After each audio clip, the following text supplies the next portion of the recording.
Guys, अब previous video में हमने नर्वस सिस्टम के बारे में पढ़ा था, पीएनएस के बारे में। अब हम पढ़ेंगे इसमें सेंट्रल नर्वस सिस्टम के बारे में। सेंट्रल नर्वस सिस्टम क्या होता है, अगर हम थोड़ा सा रिवाइज करेंगे तो ये हमारा बॉडी है, हमारी पूरी की पूरी सेंट्रल नर्वस सिस्टम है। इसमें हमारा क्या आता है, ब्रेन, और ये हमारा क्या होता है, स्पाइनल कॉर्ड।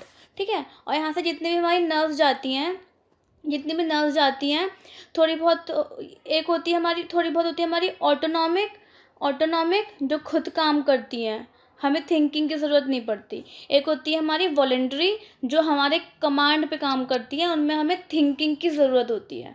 ठीक है, वॉलेंट्री में क्या क्या आ जाता है, हमारे हैंड्स आ जाते हैं, रनिंग, वॉकिंग, ये सब। ऑटोनॉमिक में हमारा हार्ट के फंक्शंस, लंग्स का काम, ये सब कुछ आ जाता है। तो हम सेंट्रल नर्वस सिस्टम में किस चीज़ की बात करेंगे, हमारा ब्रेन की और स्पाइनल कॉर्ड की। ठीक है, अब हम देखेंगे तो ब्रेन के 3 पार्ट होते हैं। एक होता है बिल्कुल बाहर वाला, अगर हम सिंपली ब्रेन को ये जाके देखें तो एक तो होगा बिल्कुल बाहर वाला पार्ट, एक होगा मिडल वाला पार्ट, और एक होगा बिल्कुल अंदर वाला पार्ट। तो बाहर वाले पार्ट को हम क्या बोलेंगे, बाहर वाले पार्ट को फोर ब्रेन। मिडल वाले पार्ट को क्या बोलेंगे हम, मिड ब्रेन। और बिल्कुल अंदर वाले पार्ट को क्या बोलेंगे हम, हिंड ब्रेन। ठीक है, अब इनके ना अलग अलग टाइप्स होते हैं। फोर ब्रेन में हमारा हम पढ़ेंगे आगे। अभी हमारा ब्रेन जो होता है हाईएस्ट कोऑर्डिनेटिंग सेंटर होता है बॉडी में, मतलब इसी की हेल्प से पूरी की बॉडी हमारा काम करती है। अब ब्रेन कहाँ पे होता है, हमारा स्कल के अंदर होता है।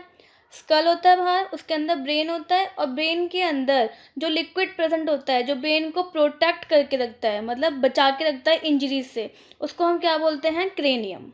ठीक है, अब हमारा ब्रेन 3 मेम्ब्रेन से सराउंडेड होता है। अब अगर हम ये ब्रेन मान ले तो ये मेम्ब्रेन पे सराउंडेड होगा, मतलब मेम्ब्रेन होंगे इसके बाहर, एक ये वाली लेयर, एक ये वाली लेयर, और एक ये वाली लेयर। उसको हम क्या बोलते हैं, मीनिंग्स। इन लेयर्स को क्या बोलते हैं हम, मीनिंग्स।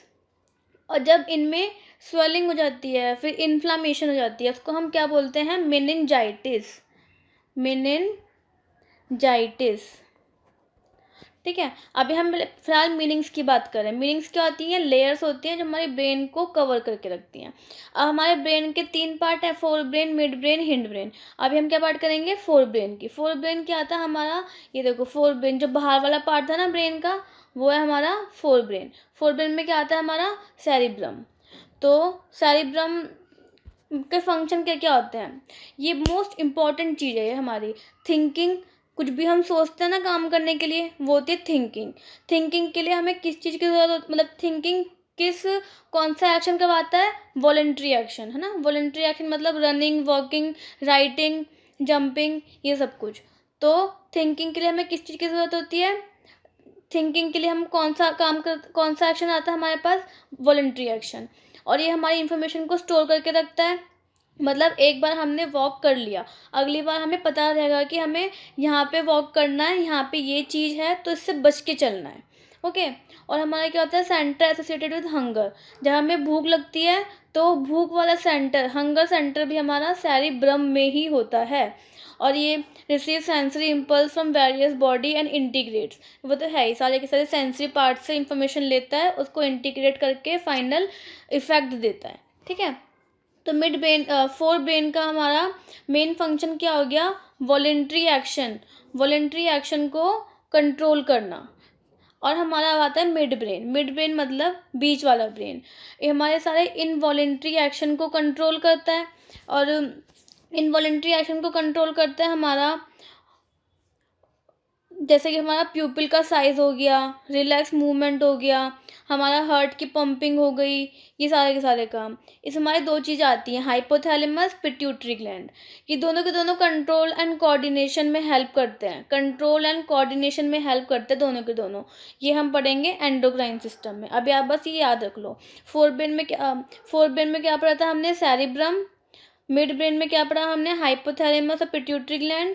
अब हमारा आता है बिल्कुल अंदर वाला part, that is hind brain. Hind brain में क्या आता है हमारा, सेरिबेलम, मेडुला पोन्स। सेरिबेलम क्या करता है हमारा, जितने भी वॉलेंट्री एक्शन होता है ना उनको प्रिसाइज करता है। अब आप बोलोगे सेरिब्रम भी तो यही कर रहा था, नहीं।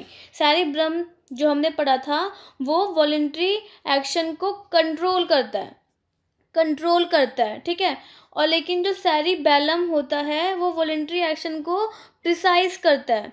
हमारे वॉलंटरी एक्शन को प्रिसाइज करना मतलब कि सारे के सारे काम बिल्कुल एक्यूरेट। सेरिब्रम ने सोचा कि वॉकिंग करनी है, सेरिब्रम ने सोचा कि वॉकिंग को इस तरीके से करनी है कि हमें चोट ना लगे, हम इफेक्ट ना हो। ठीक है, तो समझ में आई क्या होगा? सेरिब्रम सिर्फ काम करने को कंट्रोल करता है और सेरिबेलम हमारा प्रिसाइज करता है उस काम को, सेरिब्रम के काम को प्रिसाइज करता है। मेडुला और पॉन्स दोनों का हमारा एक्शन काम सेम होता है, इनवॉलेंट्री एक्शन को कंट्रोल करते हैं। अभी तो से हो जाएगा इनवॉलेंट्री में हमारा मेडुला का क्या जाएगा? सलाइवेशन, वॉमिटिंग, वॉमिटिंग सेंटर हमारा मेडुला में होता है, और पॉन्स में हमारा क्या होता है? रेस्पिरेशन में हेल्प करता है। आप लोग ऐसे याद कर सकते हैं, मेडुला में यू है ना, यू से हम वॉमिटिंग मान सकते हैं, और पॉन्स में, अब पॉन्स में बचा क्या हमारा? रेस्पिरेशन। तो ये चीज एन है पॉन्स में, और एन किससे रिलेट करता है? आर से, एन आर। तो पॉन्स किससे पॉन्स क्या काम करेगा? रेस्पिरेशन में हेल्प करेगा, रेगुलेशन ऑफ रेस्पिरेशन। ओके, हमारा ब्रेन तो कंप्लीट हो गया। हमारा क्या आता है सेंट्रल नर्वस सिस्टम में? ब्रेन और स्पाइनल कॉर्ड। हम क्या पढ़ेंगे? ब्रेन हमने पढ़ लिया, fore brain, mid brain, hind brain. Fore brain में क्या था? हमारा सेरिब्रम। मिड ब्रेन में क्या था हमारा? मिड ब्रेन में क्या था हमारा? हाइपोथैलेमस और पिट्यूटरी ग्लैंड। हिंड ब्रेन में क्या था हमारा? सेरिबेलम, मेडुला और पॉन्स। अब क्या है हमारा? Spinal cord. स्पाइनल कॉर्ड क्या होता है हमारा? ये देखो नाम से पता चल रहा है, मतलब कि स्ट्रक्चर से, ये हमारा सिलेंड्रिकल स्ट्रक्चर होता है। ठीक है, अब वो ब्रेन जो था हमारा क्रेनियम से प्रोटेक्टेड था हमारा सारा का सारा। स्पाइनल कॉर्ड जो होता है हमारा मीनिंग्स की लेयर से ही प्रोटेक्टेड रहता है। ये भी क्या है? मीनिंग्स की लेयर से ही प्रोटेक्टेड रहता है हमारा।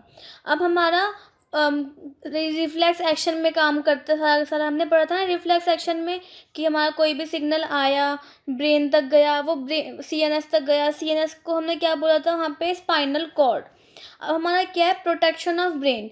अब हमने पढ़ा ना, ब्रेन को कौन प्रोटेक्ट करके रखता है? क्रेनियम। स्पाइनल कॉर्ड को कौन प्रोटेक्ट करके रखता है? Vertebral column. ये ब्रेन है, यहाँ पे क्या होगा हमारा? Spinal cord. यहाँ पे क्या होगा हमारा? क्रेनियम, क्रेनियम की फ्लूइड होगा हमारा, और जो हमारा स्पाइनल कॉर्ड है वो किससे होगा हमारा? Vertebral column. इस तरीके से होगा, ये वर्टिबल कॉलम है हमारी सारी की सारी। ओके, अब ये डायग्राम आप लोग बहुत ज़्यादा समझ में आ चुका होगा आपको। ये वाला डायग्राम किस चीज़ के लिए था? ऊपर भी हमने पढ़ा था, देखो ये डायग्राम स्टिमुलस है, सेंस ऑर्गन पे आया, सेंसरी नर्व लेके गया उसको सीएनएस तक, सीएनएस से हमारा इफेक्टर आया मसल्स पे आने के बाद हमारा फाइनल एक्शन हुआ। तो ये हमारी सारी की सारी चीज़ें हो गई सेंट्रल नर्वस सिस्टम की। तो अगर हम इसको शॉर्ट में रिवाइज करें, हमने नर्वस सिस्टम में दो चीज़ें पढ़ी थी। एक हमने पढ़ा था सेंट्रल नर्वस सिस्टम, एक हमने पढ़ा था peripheral nervous system. Central nervous system में क्या क्या था हमारा? ब्रेन और स्पाइनल कॉर्ड। और हमारा पीएनएस में क्या क्या था हमारा? ऑटोनॉमिक नर्वस सिस्टम, और हमारा पीएनएस में क्या था हमारा? ऑटोनॉमिक नर्वस सिस्टम, और हमारा क्या था? Voluntary nervous system. ऑटोनॉमिक में भी हमने दो चीज़ें पढ़ी थी, एक था हमारा सिंपैथेटिक और पैरा सिंपैथेटिक। ये हमारा सारा का सारा था सीएनएस के बारे में। अब हम इस नेक्स्ट पढ़ेंगे हम कोऑर्डिनेशन इन प्लांट्स। अगर आप लोगों को अच्छा लगा तो कमेंट बॉक्स में ज़रूर बताइएगा। Thank you.